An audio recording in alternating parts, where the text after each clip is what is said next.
दिवाली आने वाली है तो घर में कुछ सूखा नाश्ता तो होना ही चाहिए, जो ऐसा हो कि मेहमानों के घर आने पर उन्हें फटाफट सर्व किया जा सके। Hello friends, Kaushalya Pawar kitchen में आपका स्वागत है। आज हम बनाएंगे परतदार खस्ता लच्छेदार पपड़ी। इन्हें हम हल्की सी मिठास के साथ बनाकर तैयार करेंगे। वीडियो में मैं आपके साथ सही टिप्स और ट्रिक्स शेयर करूंगी, जिससे आप इसे आसानी से बनाकर तैयार कर लेंगे। तो चलिए इन्हें बनाना शुरू करें। खस्ता परतदार मीठी पपड़ी बनाने के लिए मैं यहाँ पर सबसे पहले ले रही हूँ 1.5 कप मैदा। इसे छान लेंगे। मैदा को आप नहीं छानेंगे तो भी कोई बात नहीं, इसे ऐसे भी डालकर ले सकते हैं, पर मैं इसे छान कर ही ले रही हूँ। 1/4 छोटी चम्मच डाल देंगे नमक। इसका इसमें बहुत अच्छा टेस्ट आएगा। नमक आप इतना ही डालें, इससे ज़्यादा ना डालें। यहाँ पर मैं ले रही हूँ 1 छोटी कटोरी घी। इसमें से थोड़ा सा घी हम बचा लेंगे। अब हम इन सबको मिला लेंगे। घी की जगह आप चाहें तो तेल का यूज भी कर सकते हैं, पर घी डालने से मठरी ज़्यादा टेस्टी बनकर तैयार होंगी। आटे में हमने सारी चीज़ें अच्छे से मिला ली हैं। जब हम आटे से मुट्ठी बनाकर देख रहे हैं तो ये सही से बन रही है। इसका मतलब है कि मोइन हमने सही डाला है। इसमें हमने जो घी या तेल हम डालते हैं ना, उसे मोइन कहते हैं। अब हम इसमें थोड़ा थोड़ा सा पानी डालकर बढ़िया सा आटा लगाकर तैयार करेंगे। आटा हमें ना तो ज़्यादा सॉफ्ट लगाना है और ना ही ज़्यादा सख्त लगाना है। हम इसके लिए सेम वैसा ही आटा लगाकर तैयार करेंगे जो हम रोटी बनाने के लिए आटा लगाते हैं ना, सेम वैसा ही। आटा हमारा एकदम स्मूथ सा ही होना चाहिए। तो बस इसी तरह से थोड़ा थोड़ा पानी डालना है, पानी को एक साथ नहीं डालना है। ऐसा करने से आटा पतला हो सकता है, तो ये आप ध्यान रखें। पानी इसी तरह से डालें। इसमें आटा जो है ना वो सही लगना बहुत ज़रूरी है, तभी मठरी हमारी परफेक्ट बनकर तैयार होंगी। और यहाँ पर हमारा सॉफ्ट सा आटा लगकर हो गया है तैयार। अब हम इसे इस तरह से किचन टॉवल या किसी भी कॉटन के कपड़े से ढककर रख देंगे, जिससे आटा हमारा अच्छे से फूलकर सेट हो जाएगा। जब तक आटा फूलकर सेट होता है, हम इसके लिए चाशनी बनाकर तैयार कर लेते हैं। यहाँ पर आप कोई भी खुले मुंह का बर्तन या कढ़ाई या पैन ले सकते हैं। इसमें डाल देंगे 1 कप चीनी। यहाँ पर मीठे की मात्रा आप अपने टेस्ट के हिसाब से भी कम ज़्यादा कर सकते हैं। 1 कप डाल देंगे पानी। गैस के फ्लेम को यहाँ पर तेज कर दें, जिससे पानी में जल्दी से उबाल आ जाए। चाशनी हम यहाँ पर बहुत ज़्यादा नहीं बनाएंगे, क्योंकि इसमें हमें कम ही चाशनी की ज़रूरत होती है ना, इसलिए। पानी में उबाल आ गया है। अब गैस के फ्लेम को मीडियम कर दें और देखिए यहाँ पर पानी के साथ चीनी घुल गई है। अब इसे हम 2-3 मिनट और पकाएंगे। चाशनी को हम एक तार की ही बनाकर तैयार करेंगे। अब इसमें डाल देंगे 2 इलायची कुटी हुई। इसकी जगह आप थोड़ा सा इलायची पाउडर भी डालकर ले सकते हैं, पर कुटी हुई जो इलायची है ना, उसका टेस्ट ज़्यादा अच्छा आता है। थोड़े से डाल देंगे केसर के धागे। ये पूरी तरह से ऑप्शनल है, अगर हैं तो डाल दें, नहीं है तो कोई बात नहीं।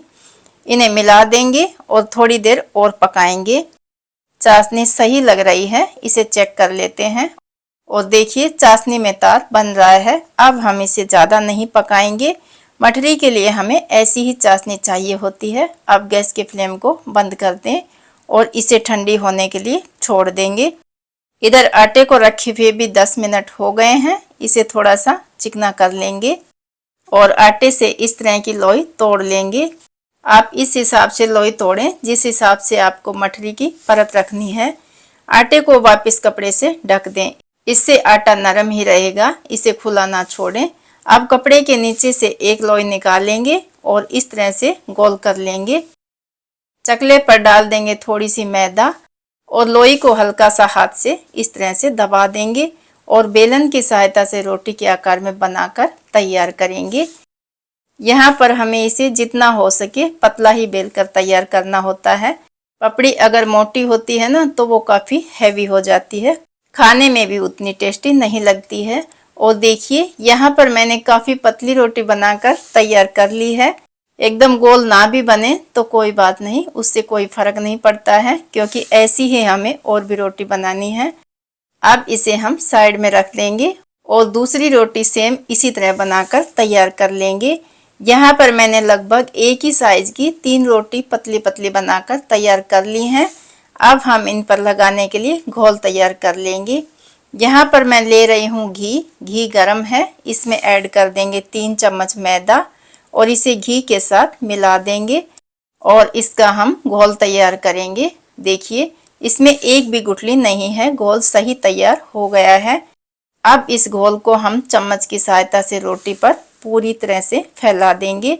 घोल हमें रोटी पर अच्छा लगाना है, थोड़ा थोड़ा घोल डालते जाएंगे और रोटी पर इस तरह फैलाते जाएंगे। अब हम इस पर रख देंगे दूसरी रोटी को सही से सेट कर देंगे और इस पर भी सेम तरीके से थोड़ा थोड़ा घोल डालकर फैला देंगे। मैंने यहाँ पर 3 रोटी बनाई है, आप चाहें तो ज़्यादा भी बनाकर ले सकते हैं, 4 या 5। तीनों रोटी पर हमने घोल लगा दिया है। अब हमें इस पर कुछ भी डालने की ज़रूरत नहीं है, हमें सूखा आटा लगाने की भी कोई ज़रूरत नहीं है। अब हम इन्हें इस तरह से फोल्ड कर लेंगे और इन्हें लंबाई में गोल कर लेंगे। हमें इसे इस तरह के रोल के जैसे शेप बनाना है। अब इस रोल के चाकू के सहायता से छोटे छोटे पीस तैयार कर लेंगे।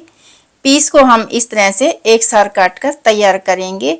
अब एक पीस को उठाएंगे और हथेली से इस तरह से दबा देंगे।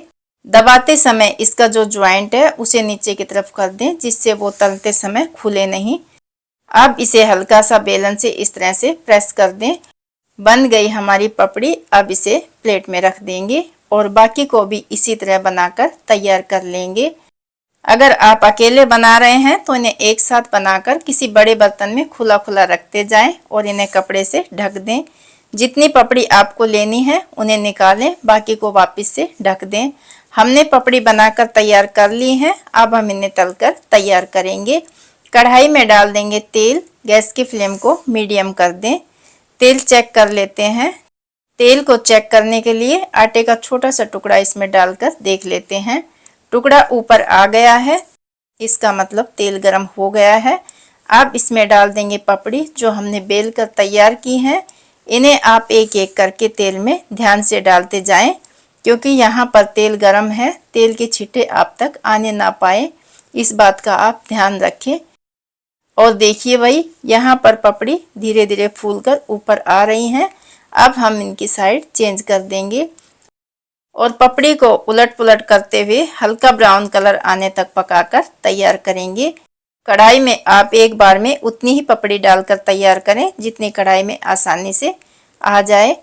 गैस के फ्लेम को यहाँ पर मीडियम ही रखें। यहाँ पर पपड़ी का कलर बढ़िया सा आ गया है, ये एकदम क्रिस्पी सी भी लग रही है। अब इन्हें एक छलनी में निकाल लेंगे, इससे इनमें हवा लगती रहेगी और ये लंबे समय तक क्रिस्पी भी बनी रहेंगी।